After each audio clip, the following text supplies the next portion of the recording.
बच्चों, मैं तिथि अग्निहोत्री आपका अपने YouTube चैनल पर स्वागत करती हूँ।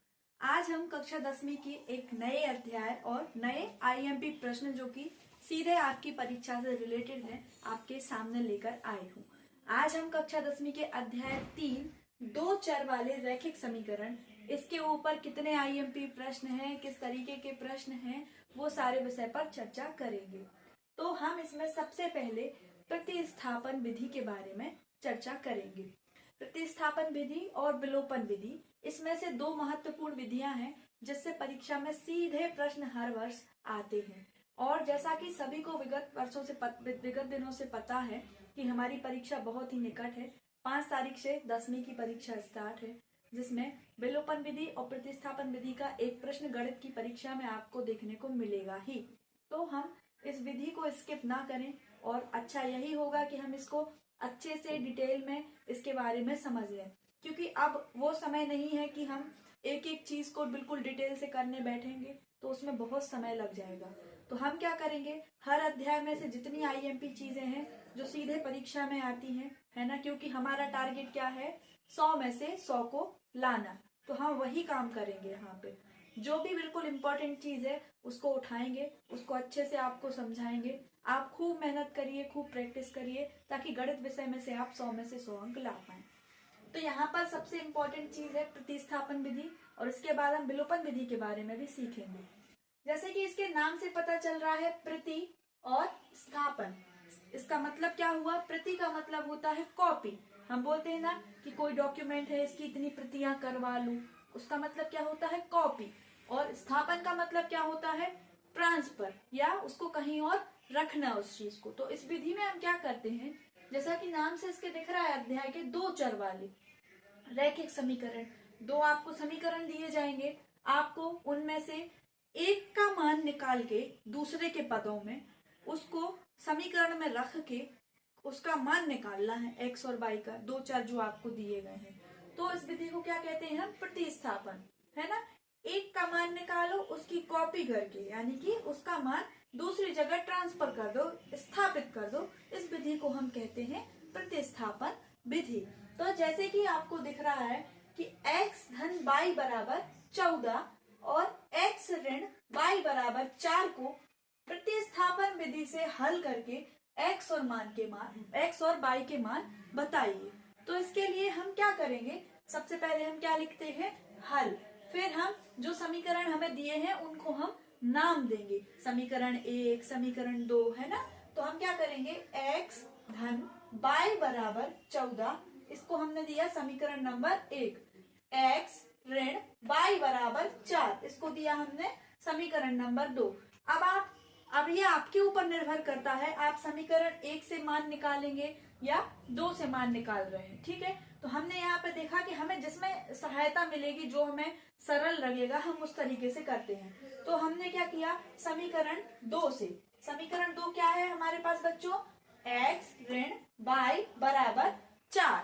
तो हमने इसमें क्या किया, y को दूसरी तरफ ले आए। तो y यहाँ पे काय का है बच्चों, ऋण का है, दूसरी तरफ जाता है बराबर के, तो काय का हो जाएगा, धन का। तो x बराबर y धन 4, इसको हमने समीकरण नंबर 3 दिया। हमने क्या करा, पहले समीकरणों को नाम दिए कि 1 और 2, इन दो जो समीकरण 2 हमें दिए थे, हमने उनको नाम दिए 1 और 2। इसके बाद समीकरण 2 से हमने x को निकाला, यानी x को y के पदों में लिखा। कैसे लिखा, x बराबर y धन 4। x को y के पदों में लिख लो, या आपका मन है तो y को x के पदों में लिख लो, है ना। एक चर का मान दूसरे चर के मान के रूप में निकाल के उसको किसी दूसरे समीकरण में रख के और मान निकाला जाता है। तो हमने यहाँ पे क्या किया, x बराबर y धन 4, हमने x को y के पदों में लिख लिया और इसको समीकरण नंबर 3 नाम दे दिया। इसके बाद क्या करेंगे हम, समीकरण 1 व 3 से, अब हमने यहाँ पे क्या करा, x का मान निकाला, इसको नाम दिया 3। तो हम समीकरण 1 में जो हमने मान निकाला है x का, उसको रख देंगे, ठीक है। तो अब क्या है समीकरण नंबर 1 हमारा, x धन y बराबर 14, ये हमारा समीकरण नंबर 1 है। क्या है बच्चों, समीकरण नंबर 1, जो कि हमें दिया हुआ है। और यहाँ पर हमने x का मान जो निकाला है, काय के लिए, x को y के पदों में कन्वर्ट करके वो कौन सा है, x बराबर 4 धन बाई। तो x की जगह पे हम क्या लिखेंगे, 4 धन बाई, और धन बाई इसमें दिया हुआ है, धन बाई बराबर 14। यहाँ पे ब्रैकेट ओपन होंगे, ठीक है। तो 4 धन बाई और बाई आपस में जुड़ जाएंगे, 2 बाई बराबर 14। तो 2 बाई बराबर, अब ये 4 यहाँ पे है धन का, काय का है बच्चों, धन का, बराबर के दूसरी तरफ जाएगा तो काय का हो जाएगा, -4। तो 14 में से 4 जाएंगे, कितने बचेंगे, 10 बचेंगे। 2 बाई बराबर 10। यहाँ तक सभी को क्लियर हो गया होगा। अब बाई के मल्टीप्लाई में 2 है, तो ये दूसरी तरफ जाएगा तो इसके बटे में जाएगा, भाग में जाएगा, है ना। तो क्या हो जाएगा, बाई का मान क्या हो जाएगा, 5, 2 पंचा 10, 5। बाई का मान कितना आ गया, 5। हमें काय काय के मान निकालने हैं, x और बाई। तो बाई का मान हमें क्या मिल गया, बाई बराबर 5, एक मान हमें मिल गया। अब हमें काय का मान चाहिए है, x का मान चाहिए है। तो आप y का मान चाहे समीकरण 1 या 2 या 3 कहीं भी रख देंगे, x का मान बराबर ही आएगा। तो हमें कहाँ इजी लग रहा है, हमें लग रहा है यहाँ, क्योंकि ना तो हमें पक्षांतर करना पड़ेगा, ना संख्याओं को दूसरी तरफ ले जाना पड़ेगा। तो हम सीधे समीकरण 3 में y का मान रखने पर ये लिखेंगे।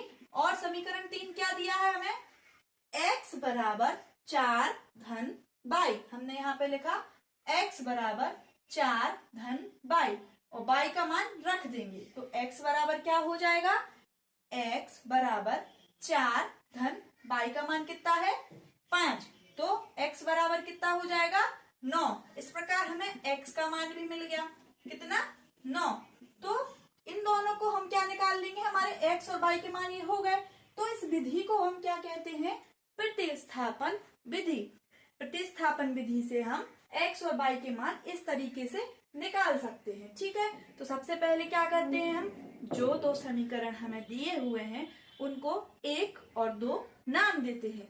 फिर आपको जो भी समीकरण इजी लगता है उसमें एक चर को दूसरे चर के पद में कन्वर्ट करो, तो उसको समीकरण 3 मान दे दो।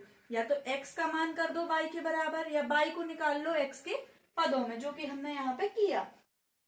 उसके बाद पहले समीकरण से उस समीकरण में जो x का मान निकाला है आपने, या y का मान निकाला है, उसको रख देते हैं। तो y का मान हमारा क्या आ गया था, यहाँ पे 5 आ गया था। अब y का मान जो है, फिर चाहे आप 1 में रखिए या 2 में रखिए, या जो आपने x के बराबर y लिखा था 4 धन y, उसमें रखिए, किसी में भी रखिए, x का मान तीनों कंडीशन में बराबर आता है।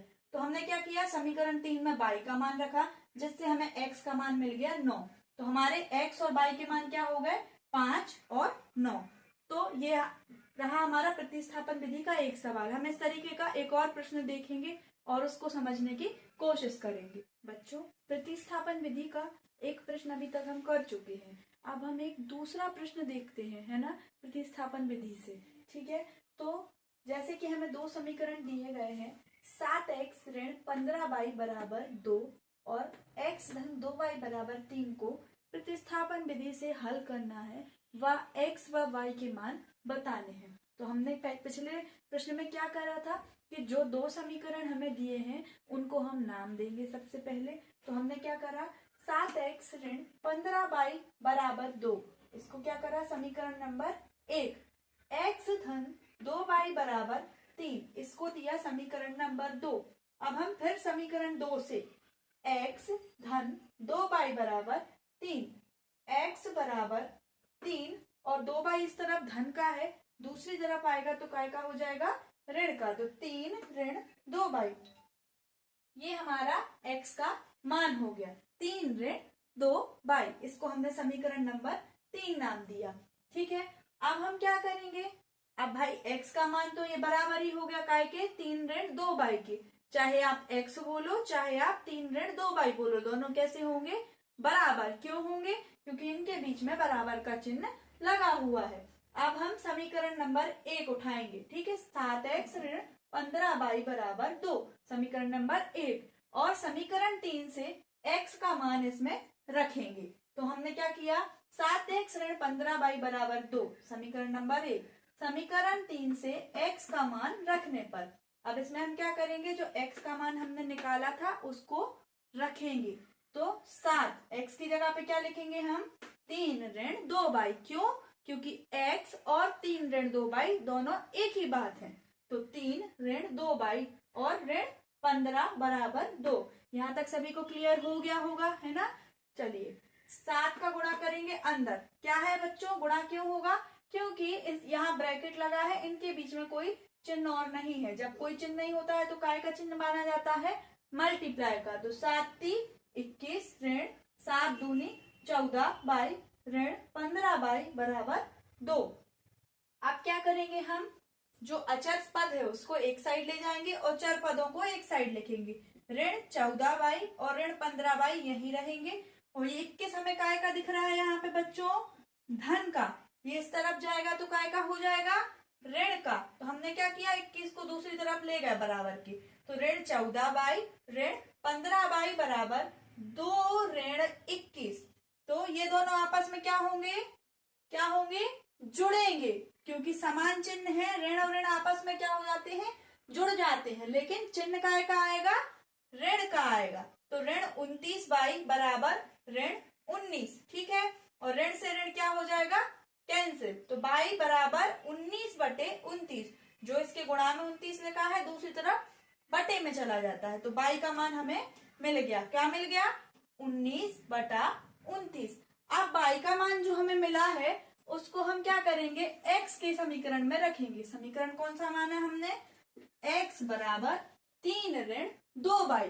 समीकरण 3 में रखने पर y का मान आप चाहे तो 1 में भी रख सकते हैं और 2 में भी रख सकते हैं। तीनों जगह रखने पे एक सा ही मान आता है। तो तीसरा समीकरण क्या है हमारे पास? x बराबर 3 ऋण 2y। और y का मान हमने क्या निकाला बच्चों? 19/29। x बराबर 3 ऋण 2 और y का मान 19/29। x बराबर 3 ऋण 19 दूना 38/29। यहाँ पर हम ये भिन्न करेंगे। 87 ऋण 38/29। तो x का मान क्या आ जाएगा? 49/29। क्या आ गया x का मान बच्चों? 49/29। और y का क्या निकाल लिया था? 19/29। तो ये हमारे x और y के मान आ गए हैं जो हमने प्रतिस्थापन विधि से निकाली। तो प्रतिस्थापन विधि का मतलब सभी को समझ में आ गया होगा। और प्रतिस्थापन विधि से प्रश्नों को हल कैसे करते हैं ये भी सभी को समझ में आ गया होगा। तो प्रतिस्थापन विधि क्या होती है? प्रति का मतलब कॉपी और स्थापन का मतलब ट्रांसफर। तो एक को मान को निकाल के दूसरी जगह ट्रांसफर कर दो। तो हमने यहाँ पे काय का मान निकाला? x का मान। इसको समीकरण 1 में रखा तो हमारा y का मान मिल गया। और जो y का मान मिला उसको x के मान में रख दिया समीकरण 3 में, तो हमारा x का मान निकल आता है। सभी को समझ में आ गया होगा, क्लियर हो गया होगा। ये बहुत ही इम्पोर्टेंट मेथड है जो परीक्षा में बिल्कुल ही आती है। और एक और मेथड है जो बहुत इंपॉर्टेंट है इस चैप्टर में से, विलोपन विधि। उसको हम अगली वीडियो में समझेंगे। ठीक है। ग्राफीय विधि का उतना महत्वपूर्ण नहीं है इसलिए उसको नहीं बताया है, लेकिन ये प्रतिस्थापन विधि बहुत ही महत्वपूर्ण है। तो इसको सभी लोग अच्छे से जो प्रश्न कराए हैं उनको अपनी कॉपी में नोट डाउन करना, उनको बार बार समझने की कोशिश करना। ठीक है। और जितने भी महत्वपूर्ण अध्याय हैं, महत्वपूर्ण अध्यायों में जितने महत्वपूर्ण प्रश्न हैं जो सीधे सीधे आपके परीक्षा में मदद करेंगे और परीक्षा में 100 में से 100 नंबर जो हमें गणित में लाने हैं वो टारगेट हमारा पूरा करने में मदद करेंगे, हम उनको एक एक करके करेंगे। ठीक है। तो अगली वीडियो में हम विलोपन विधि पर चर्चा करेंगे। वीडियो को खूब देखिए और समझिए, लाइक कीजिए, चैनल को सब्सक्राइब कीजिए। धन्यवाद।